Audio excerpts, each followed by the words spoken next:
I love a creme to powder hybrid. I have kind of a bold eye look today and I'm in the mood for a Barely There blush. So I pulled out the new Glossier Cloud Paint Seamless Cheek color in the shade Gale. The packaging is so cute on these. I love that the exterior matches the shade, but I want you to see what an interesting sort of desaturated peachy shade this is. It's also very cushiony, so it has a cream to powder sort of feel. I'm gonna load up my brush and get into it. These actually remind me a lot of the MAC Glow Play blushes. If you're familiar with those, they're the ones that come in the clear compacts. I love that formula. I love a creme to powder hybrid because it gives you the blendability of a cream with the diffused sort of blurred blended look of a powder. And do you see what I mean? This is the kind of blush I reach for when I don't want blush to be the star of the show, but I also don't want a naked cheek. This is with no blush and this is with blush.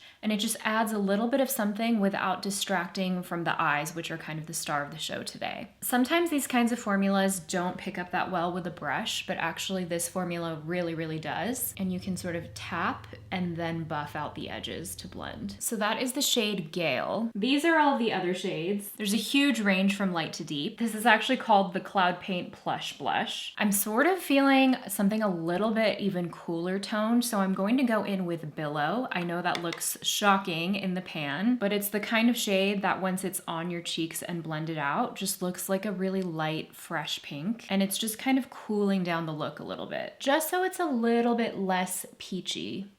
This kind of formula is really great if you have oily skin, if you want to blur any visible pores, but because it's a hybrid, I think it's going to work really well for dry skin too. I have a feeling we're going to be seeing a lot more of these hybrid blush formulas in 2026.